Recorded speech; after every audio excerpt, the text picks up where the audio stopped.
Welcome to Speaking Holistically, the podcast that explores the power of alternative medicine, natural healing, and homeopathic solutions to help you achieve true wellness. Each week, Dr. Jen and Amy G dive into the world of holistic health, discussing researched, time-tested remedies with expert insights from Dr. Jen, as well as real-life stories from patients to empower you to take charge of your health. So if you're ready to embrace a more natural path to wellness, let's start speaking holistically, because true healing begins from within. Hi, everybody. Welcome to Speaking Holistically. I'm your co-host, Amy G. I'm here with my amazing co-host, Dr. Jen, and we're doing a Family Health Hub episode today, and we are talking about marijuana. Pot, weed, Mary Jane. There you go. I'm like, I can't come up with any of the other names. I'm sure the audience can.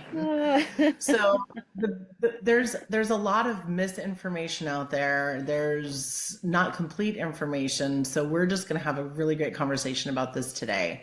One thing that I found in practice is that edibles, so eating marijuana, whatever we want to call it, it has a different impact on the body than smoking it.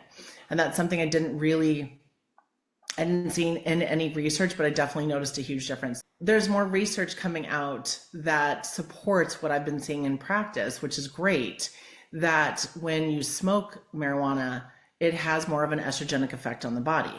So that may or may not be good. And we'll get into that a little bit more, as opposed to edibles, which don't seem to have the same impact on the estrogen receptors. In fact, if anything, they might actually help as an aromatase inhibitor.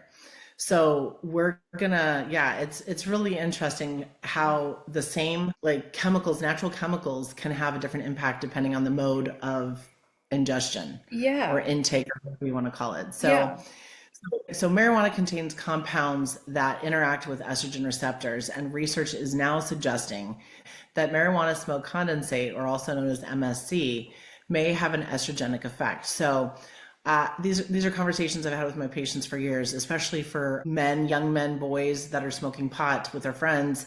And, I was telling them, I said, why do you think you get the munchies? Why do you think you're like, hey, I love you, man? All of this stuff. It's almost like a woman who's PMSing, right? So we're looking for jonesing for something to eat, and nothing's really satisfying us. We get overly emotional, or some of us do. And so that is because those estrogen receptors are basically being stimulated. Wow.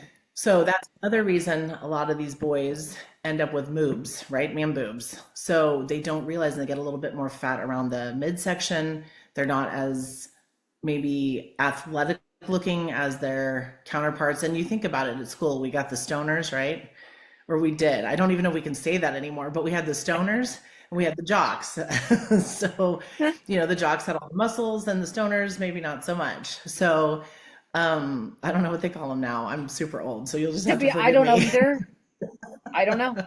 That's a good. So maybe our listeners can put those in the comments and tell us what they're called. There you go. Let us know what the new words are, because I can't keep up with all the things my kids say. They're like, cap. I'm like, no cap. I don't even know what that means anymore. So anyway, so you think about it, but there's different body styles, and a lot of it can do with what they're ingesting. So smoking pot can increase estrogen receptor functioning and give you more of that estrogenic effect. Now, eating it doesn't seem to have that same effect, but it does help with pain killing and stuff like that. We have a system, we talk about, we have an immune system. We also have an endocannabinoid system. Let's say you've tried CBD and it's done nothing for you, right? And other people have tried it and it's the best thing that they've ever done. But it also depends on the strains. It depends on their body. It's not just a one-stop shop where you can figure something out. I had a patient probably 20 years ago, and she was smoking pot every day, and she was having migraines. And I told her, I said, look, it's the pot. You got to stop it, And so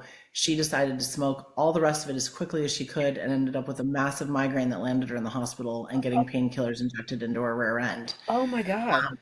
And I was like, why would you, if it's causing you migraines, why would you do more of it? So anyway, that was a conversation we absolutely had. But she stopped smoking pot and never had another migraine like that.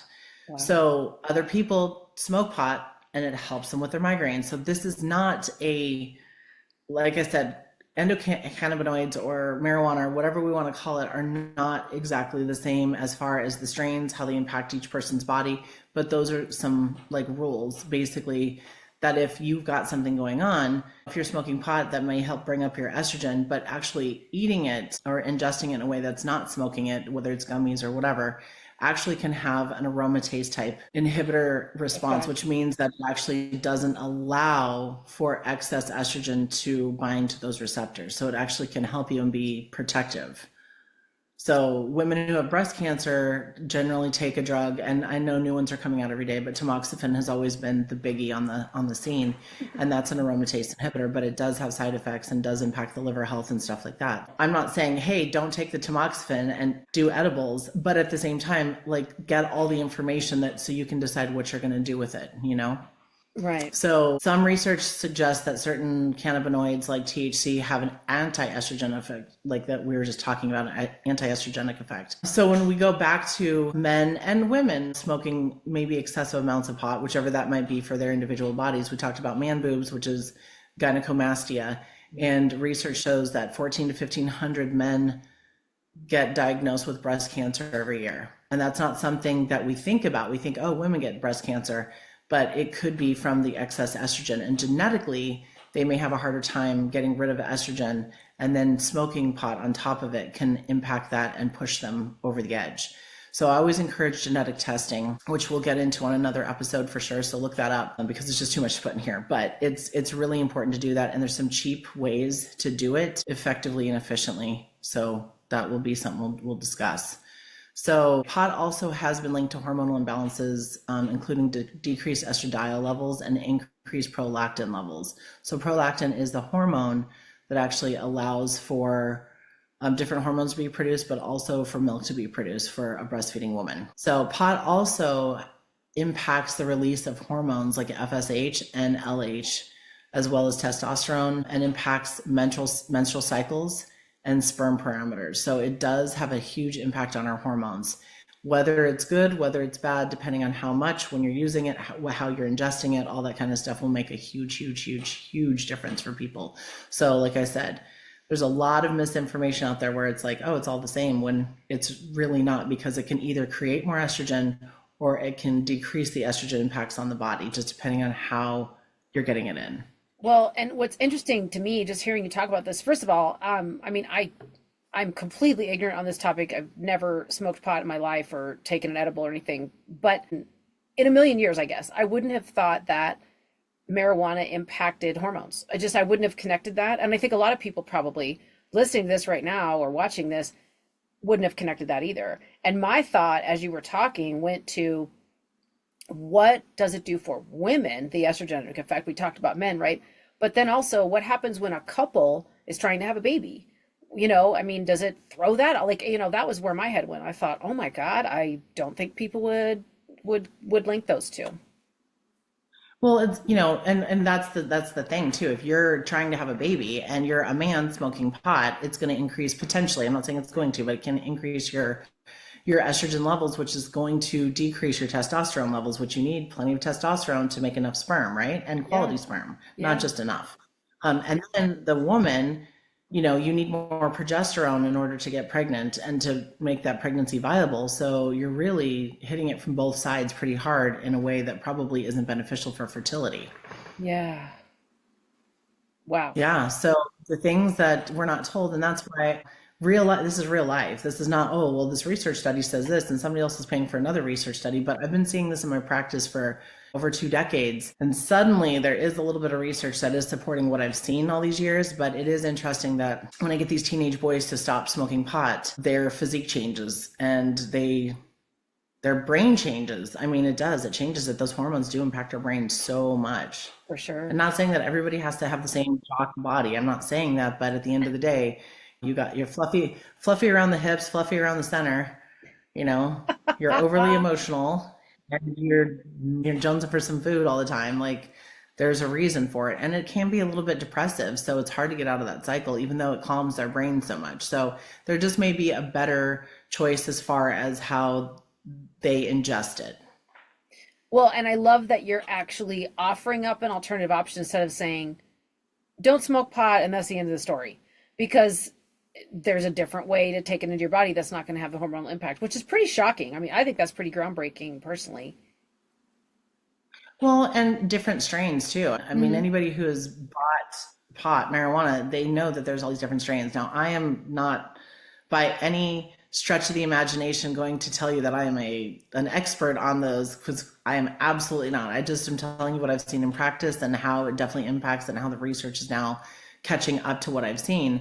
But the different strains make a huge, huge difference for people. Like, oh, this one's good for this, and this is good for this, and this is great for anxiety. And yes and no, but it could have the opposite impact on them too. So like I've had patients where they need an adrenal supplement that contains ginseng and all these things and B vitamins, and that's supposed to give you energy. And if I give it to them at night, they pass right out and sleep like a rock throughout the night. Wow. And it's completely, I tell them that they're in opposite world, because I'm like, and I have a couple of patients like that where I'm like, well, I would normally give this in the morning, but to you, I'm going to give it in the evening, because I know that your body functions totally different than, everybody else. So that's the other thing, is not to just get caught into this, well, this is what worked for my friend, so this is what I'm going to do.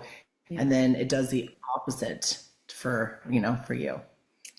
So for people who are smoking it, maybe try ingesting it through edibles or gummies or brownies or however. I don't know, you put it, I feel like you put it in practically anything and see if, if you see some changes in your body. So that's interesting. Yep. And like I said, how much, how often, what strains? I mean, that's the hard part. I mean, I've had patients where they're like, oh, I've tried CBD oil or CBD cream and it doesn't help.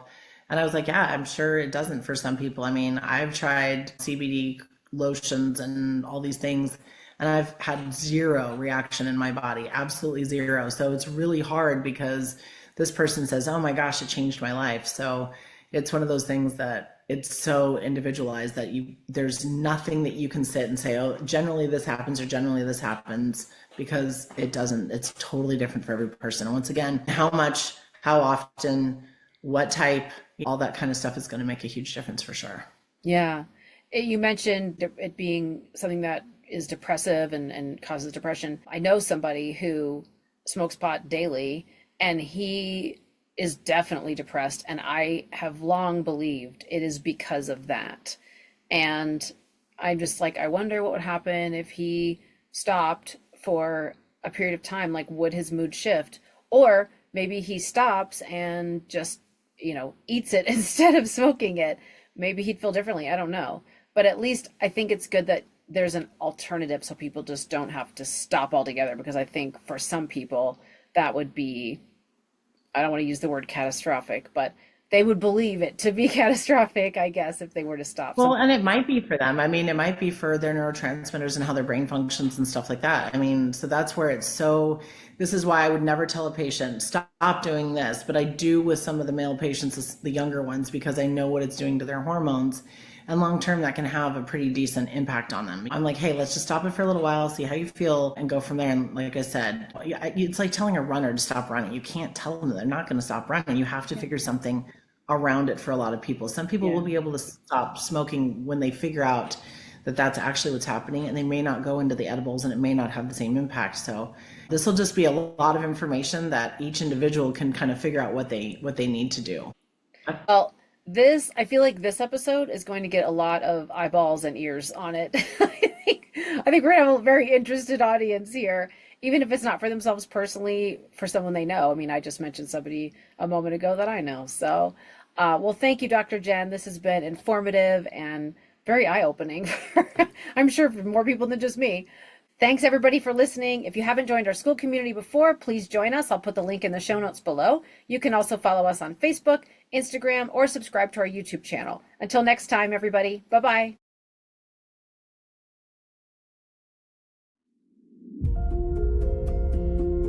That wraps up another episode of Speaking Holistically. Thank you for listening. We hope today's conversation gave you new insights and inspiration to take charge of your health. If you enjoyed this episode and want to hear more, be sure and join the Speaking Holistically school community by clicking the link in the show notes. There, you'll get access to daily podcast episodes, weekly live Q&As, educational content, and so much more. You can also connect with us on our Facebook page, follow us on Instagram, and subscribe to our YouTube channel. Until next time, be well, stay curious, and keep speaking holistically.